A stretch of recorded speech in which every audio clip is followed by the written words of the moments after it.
Hello students, today we discuss the lesson Weathering the Storm in Arshama. This is the sixth lesson of your English supplementary book Moments of class 9. Okay, Weathering the Storm.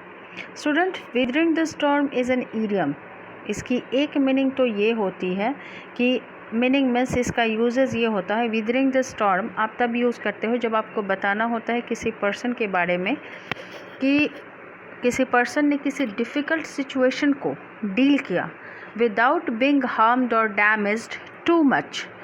Without being harmed और damage too much मतलब कोई परेशानी आई लेकिन वो इंसान को उससे बहुत ज़्यादा डैमेज या ये हार्म्ड वो नहीं हुआ और उसने सिचुएशन को बहुत अच्छे से डील किया, तो उसके लिए वहाँ पे ये ईडियम यूज़ करते हैं वेदरिंग द स्टॉर्म।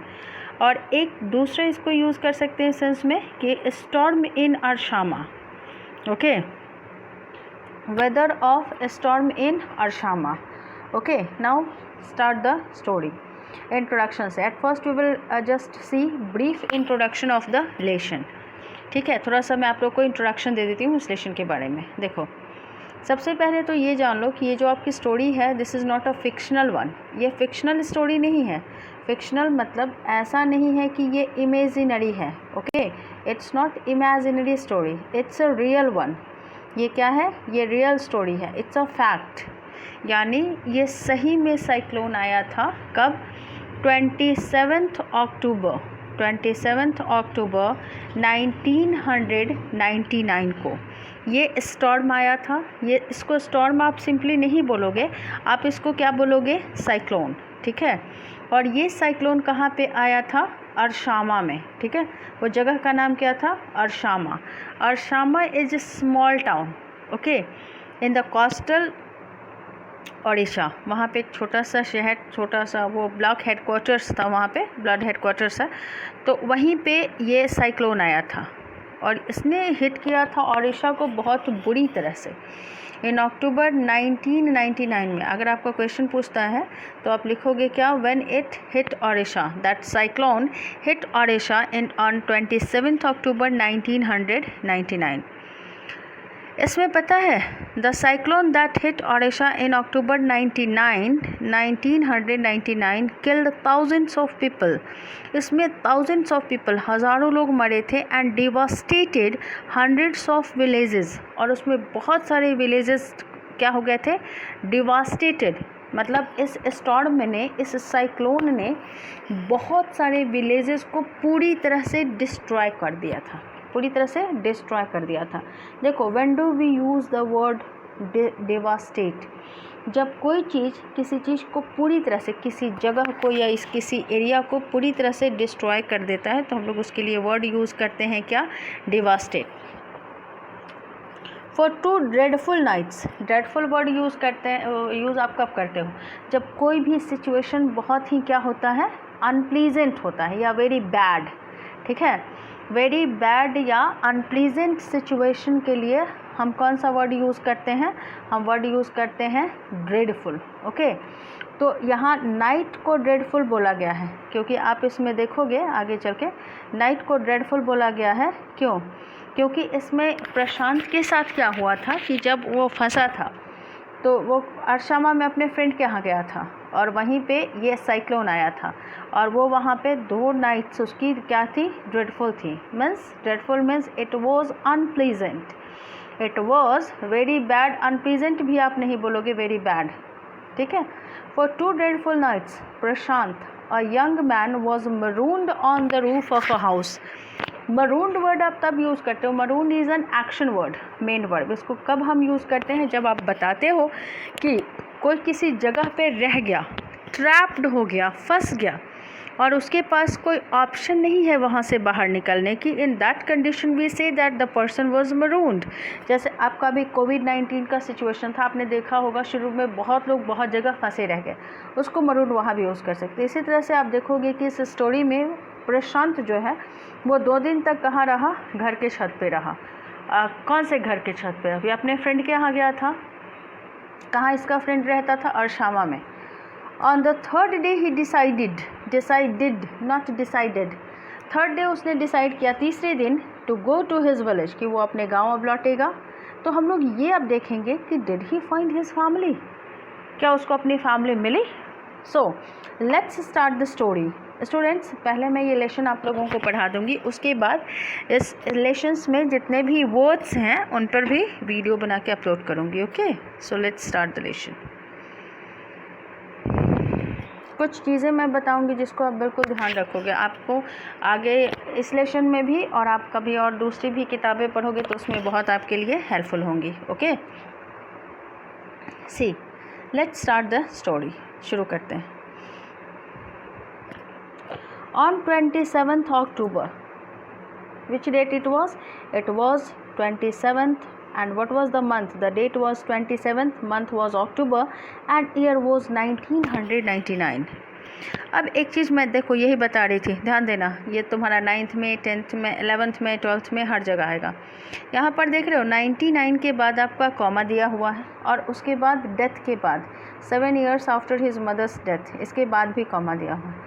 एक काम आप लोग करोगे, ये वाला लाइन जो है ना, जब भी ऐसा लाइन मिले इसको आप अभी हटा दो, समझो कि इसको आप, ये लाइन है ही नहीं, हम लोग यहाँ से पढ़ेंगे। On 27th October 1999, Prashant had gone to the block headquarters of Arshama. Where did Prashant go? प्रशांत कहाँ पे गया था? Had gone, गया था कहाँ पे? To the block headquarter. Block के लिए आप दूसरा वर्ड बिल्डिंग भी यूज़ कर सकते हो, बिल्डिंग हेडक्वार्टर्स ऑफ अरशामा। अरशामा बोली ही मैं आपको कि क्या है ये, small town in coastal areas. Coastal word का भी यूज़ करते हैं कोई भी चीज़ जो रिलेटेड होता है कोस्ट से, means the bank of seas और ओशन। वहाँ पे ये गया था कौन? प्रशांत। अब हम इसको पढ़ लेंगे, ठीक है। तो on Prashant went to Ersama, small town in coastal Odisha, और कब गया था? 27 अक्टूबर 1999 को। और ये कब की बात है? उसकी माँ को पास्ड अवे हुए, मतलब उसकी माँ को गुजरे हुए 7 years बीत गए थे। अब ये पढ़ो, 7 years after his mother's death. ये पता है पैरेंथेटिकल इन्फॉर्मेशन आप इसको बोल सकते हो, पैरेंथेटिकल, पैरेंथेटिकल या फिर एडिशनल इन्फॉर्मेशन, मतलब बता दिया। एक तरह से बच्चे को, बहुत बच्चे इसमें फंस जाते हैं और वो अच्छे से समझ नहीं पाते। तो याद रखना, जब भी कोई वर्ड दे के, जैसे इसके बाद कॉमा है फिर इसके बाद कॉमा है, तो उसको आप बाद में भी पढ़ सकते हो, ठीक है, और वैसे आपके लिए आसानी हो जाएगी पढ़ने में। सम 18 किलोमीटर्स फ्रॉम हिज विलेज, और ये अरसामा जो स्मॉल टाउन है वो उसके अपने गांव से कितनी दूरी पर था? 18 किलोमीटर। अब हम लोग ये देखेंगे कि why did Prashant go over there, Prashant वहाँ पे क्यों गया था? To spend the day with a friend, अपने फ्रेंड के साथ एक मीन्स कुछ होगा रीज़न, सम सेलिब्रेशन, और यहाँ पे सिंपली लिखा हुआ है कि स्पेंड करने के लिए गया था, कि सोचा था सिंपली अपने फ्रेंड के साथ वो एक दिन रहेगा।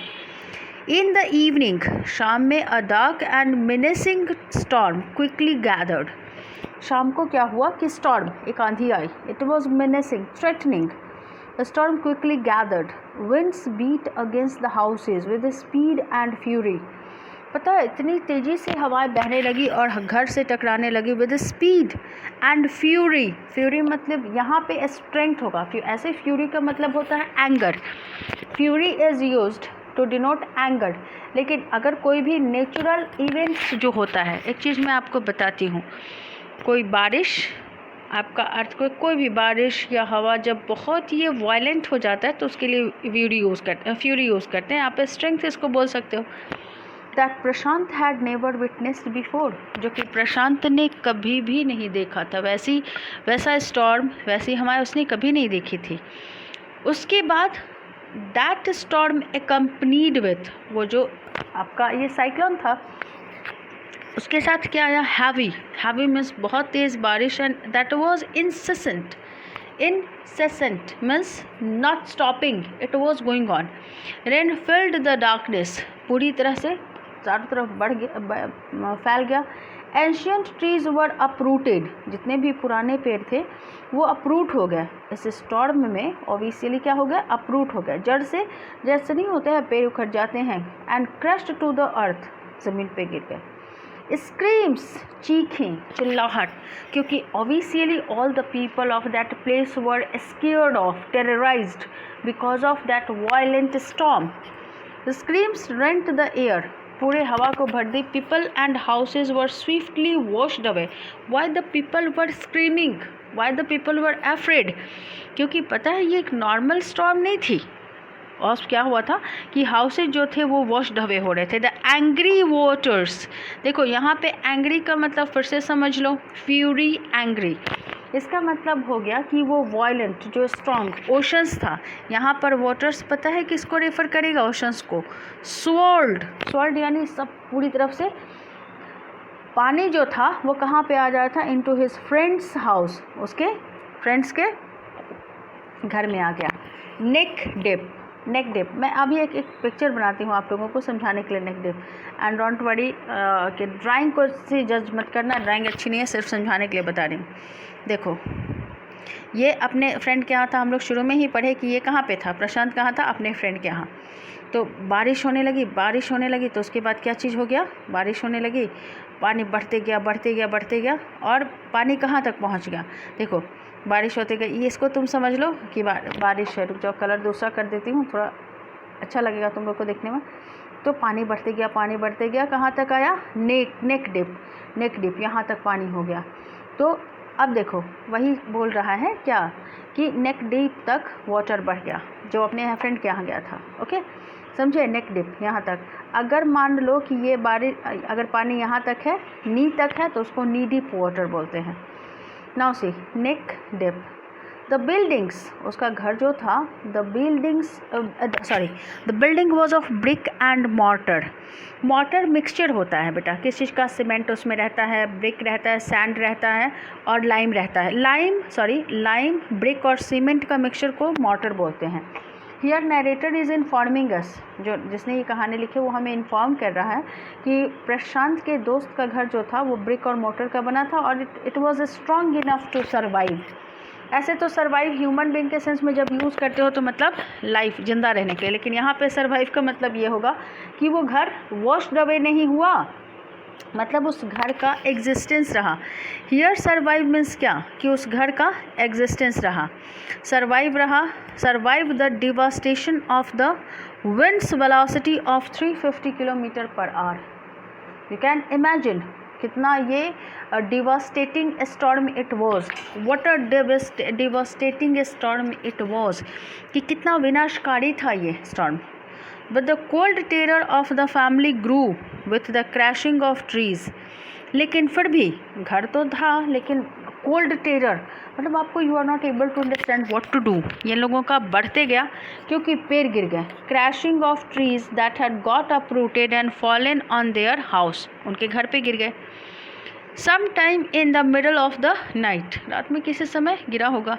Damaging its roof and walls, और जब वो पेड़ गिरा तो उसने किसको डैमेज कर दिया, घर के रूफ्स और वॉल्स को। चलिए पहले इसको पढ़ लेते हैं, उसके बाद दूसरा पार्ट करती हूँ। कहीं प्रॉब्लम होगा तो कमेंट बॉक्स में लिख के बताएंगे ज़रूर। Okay thank you. पहले इसको वॉच कीजिए।